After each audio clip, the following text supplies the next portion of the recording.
Bonjour à tous, infiniment heureux de vous retrouver pour notre rendez-vous quotidien, l'étude du Ritat du jour. Aujourd'hui, 19 Yud-Tet Kislev 5786.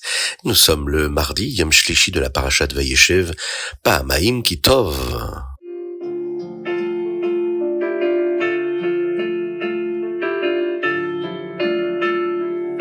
Et nous commençons avec notre Chumash du jour. On retrouve les frères de Yosef Hatzadik. Hier, nous avons appris qu'ils avaient décidé de jeter Yosef dans une fosse creusée dans le sol. Lorsque Yosef arriva auprès de ses frères à Shrem, ils se saisirent immédiatement de lui. Ils lui arrachèrent sa chemise ainsi que la tunique spéciale qu'il avait reçue de son père, la Ktonet Passim. Puis Shimon la prit et la jeta dans la fosse. Elle ne contenait pas d'eau, mais elle était remplie de serpents, de scorpions dangereux. Yosef se retrouve jeté au fond de ce puits. Ensuite, ils s'assirent pour manger. Pendant qu'ils étaient en train de manger, ils virent un groupe d'hommes d'Ishmaël arrivant avec leurs chameaux. Les chameaux transportaient des épices destinées à être vendues en Égypte. Pourquoi la Torah nous précise-t-elle ce que transportaient ces marchands d'Ishmaël ? Rashi explique que c'est une manière de nous montrer comment Hachem traite un tzaddik. D'habitude, ces personnes-là transportaient des huiles malodorantes ou du goudron, mais Hachem fit en sorte qu'ils portent des épices pour que Yosef ne soit pas incommodé par de mauvaises odeurs. Yehuda dit alors à ses frères, « Mais que gagnerons-nous en tuant Yosef et en cachant ce que nous avons fait ? Ne le tuons pas, car il est notre frère, vendons-le à ces marchands d'Ishmaël et nous gagnerons de l'argent. » Les frères acceptèrent, et entre-temps, un autre groupe passa. C'était des marchands de Midian. Les frères vont donc sortir Yosef de cette fosse et le vendirent aux Ishmaélim pour 20 pièces d'argent. Les Ishmaélim le revendirent aussitôt aux Midianim, qui l'emmenèrent avec eux vers l'Égypte. Le lendemain, Réhouven retourna vers cette fosse-là pour sauver Yosef. La question qui se pose, c'est pourquoi Réhouven décida de retourner vers cette fosse. Ne savait-il pas que Yosef avait été vendu ? Rashi explique à ce propos que Réhouven était parti avant la vente et n'en avait donc aucune idée. Il s'était absenté soit pour jeûner et faire tchouva pour ne pas avoir respecté son père lorsqu'il avait déplacé son lit, soit parce que c'était son tour de s'occuper de Yaakov.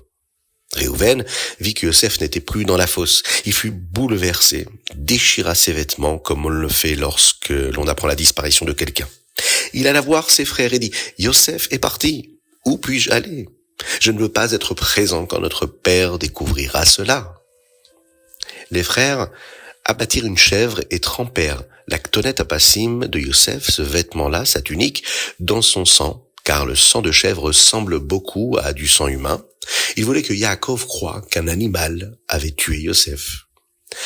Les frères ne voulurent pas montrer eux-mêmes la tunique à Yaakov. Ils envoyèrent donc des messagers avec le vêtement taché de sang. Là, ils arrivèrent chez Yaakov. « Voici ce que nous avons trouvé. Reconnais-tu la tunique de ton fils ?» Yaakov la reconnut immédiatement et déclara « C'est la tunique de mon fils. Une bête sauvage l'a dévorée. » Tous ses fils et filles tentèrent de le consoler, mais personne ne pouvait apaiser sa douleur. Akadosh Baruch Hu donne normalement la capacité d'oublier la souffrance après la perte d'une personne pour permettre de guérir. Mais puisque Yosef était encore vivant, Yaakov ne pouvait pas l'oublier.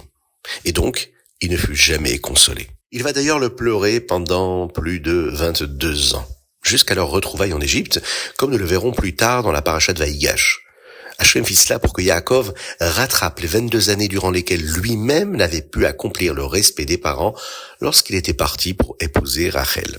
Lorsqu'une personne est triste, elle ne peut pas avoir de Ruach HaKodesh, d'Esprit Saint, et c'est ainsi que Yaakov n'en eut pas pendant ces 22 années.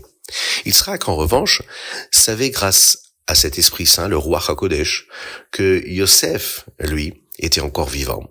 Mais voyant que Yaakov ne le savait pas, il comprit que Hachem ne souhaitait pas lui révéler, et il ne lui dit rien. Toutefois, en voyant la peine immense de Yaakov, il pleura lui aussi. La suite de l'histoire, c'est que lorsque les Midianim arrivèrent en Égypte, ils vendirent Yosef à Potiphar, qui lui était l'officier chargé d'abattre les animaux destinés à la table du roi.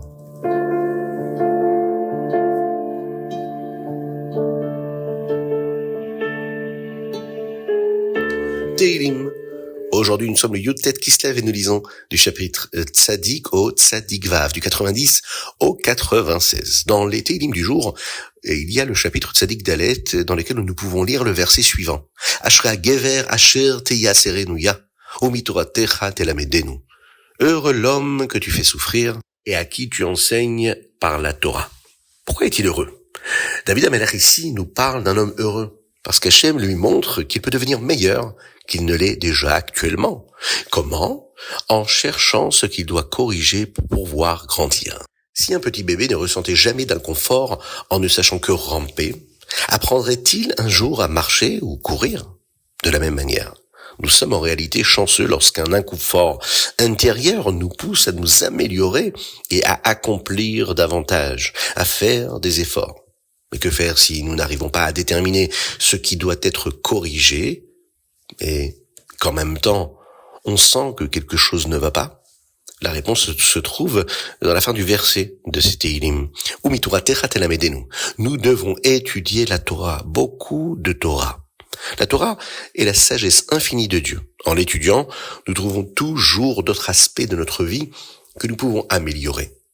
Cette évolution, cette croissance nous apporte une joie profonde, car c'est elle qui nous rapproche de la Géoula, la délivrance totale et complète.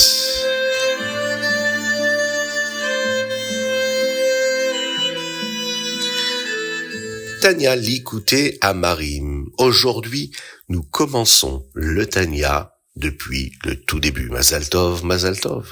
Nous ouvrons avec la page de garde qui est ici essentielle. L'Admour HaZaken l'a écrite lui-même, il y donne 2 noms au Tanya et résume le message central de l'ouvrage. Le premier nom est Likutei Amarim, un recueil d'enseignements. Le Admour HaZaken, avec humilité, précise qu'il a rassemblé des enseignements provenant de ses maîtres, le Baal Shem Tov et le Maggid de Mezrich, et d'autres ouvrages comme le Shlach HaKadosh et le Maharal. Le second nom est Sefer Shel Benonim, le livre des intermédiaires. Nous verrons plus tard ce qu'est un Benoni, mais le Tanya est écrit pour que chacun aspire à ce niveau-là. Le message du Tanya est que chaque juif peut servir Dieu. Bilva vecha. Kikarov elecha adavar meod beficha uvil vafra la'asoto. Avec vitalité et engagement, même si souvent les envies vont vers un autre chemin. Et que nous ne sommes pas attirés par, a priori, la sainteté, la pureté, la gdusha, la Torah, les mitzvot. Notre nature tend vers autre chose, vers les plaisirs du monde et ce qu'il peut nous offrir. Là, le verset nous dit « Kikarov elecha ». En fait, en réalité, c'est très proche de toi. C'est très facile. « Kikarov elecha », c'est un verset de la Torah.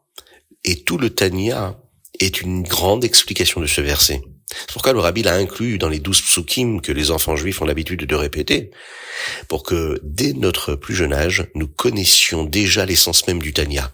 Comment vivre en véritable juif et comment prendre conscience que c'est en réalité très près de chacun d'entre nous. Dans notre partie quotidienne, aujourd'hui, nous avons aussi les askamot à étudier et à lire. Ce sont les approbations de grands tzadikim contemporains de l'Admour HaZaken qui soulignent l'importance du Tanya. Plus tard, une approbation des enfants de l'Admour HaZaken fut ajoutée. Il y explique qu'ils ont décidé d'inclure 2 nouvelles sections à ce Likutei Amarim. C'est Igeret HaKodesh, c'est un recueil de lettres du Rabbi, Shlomo Zalman, et le Kuntres Acharon, que nous venons de conclure, d'étudier ces derniers jours, qui contient des explications plus profondes sur certains passages du Tanya.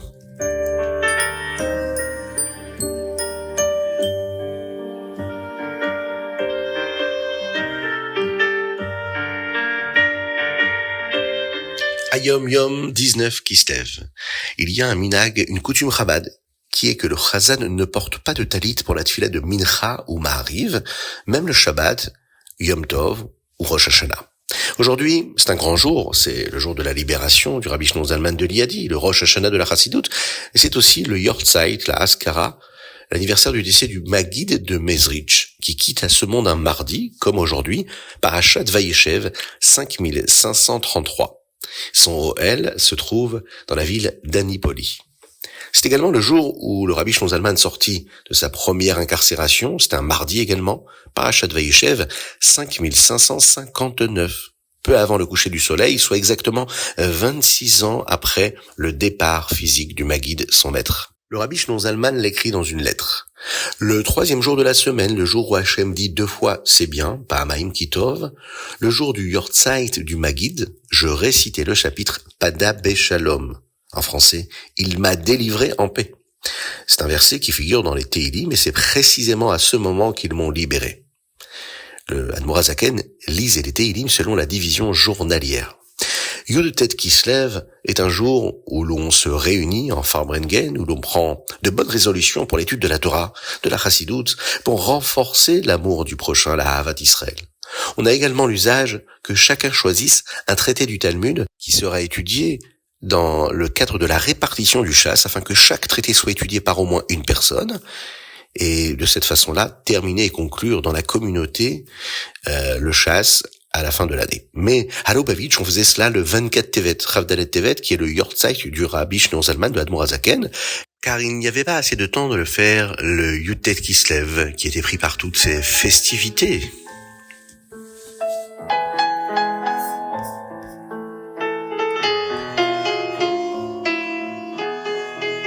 Rambam, aujourd'hui nous sommes dans les Ilchot Shluchim Veshutafim. Nous étudions les lois qui concernent les associés, et dans le chapitre 8, ici Rambam traite du cas d'associés qui possèdent ensemble un animal ou un champ, mais où un seul accomplit tout le travail. Comment partager les bénéfices? Dans le chapitre 9, le Rambam expose un serment particulier destiné aux associés, comme chacun, lui, travaille dur, il pourrait penser qu'il est permis de prendre parfois quelque chose de l'entreprise sans prévenir l'autre. Ce serment-là, quand il est prononcé dans certains cas devant le Beth Din, rappelle l'importance d'agir avec honnêteté, même entre partenaires. Enfin, dans le chapitre Yud, 10e chapitre, ici, on décrit de nombreuses règles qui concernent la manière dont le Beth Din doit trancher lorsqu'il y a un litige entre associés. Toutes ces lois nous aident à accomplir la mitzvah d'exercer nos activités commerciales selon la voie de la Torah. Une mitzvah que nous étudions déjà depuis plusieurs jours.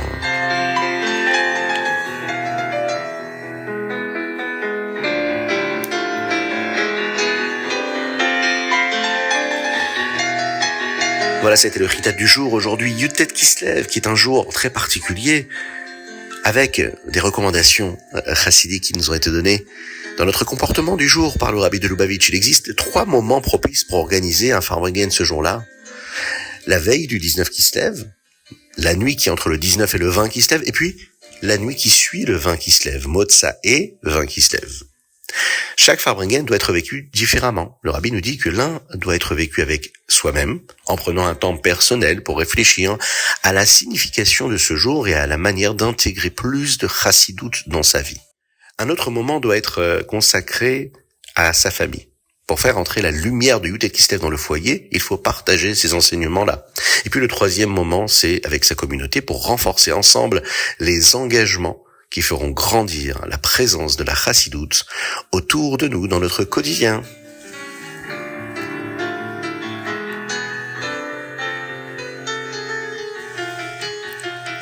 C'était le Chitat du jour. Je vous invite à le partager avec le plus grand nombre. Que Dieu vous bénisse pour cela, qu'il vous inonde de bonté, de grâce et de miséricorde. Qu'Akadosh Baruch Hu fasse que le mérite du Rabbi Shlomo Zalman nous émerveille, nous éclaire, nous apporte toutes les brachot du monde. Et Be'ezrat Hashem, qu'on puisse se retrouver tous ensemble avec la venue de Mashiach Tzidkenu, Bekarov Mamash, avec le Bet Mikdash reconstruit. À très bientôt.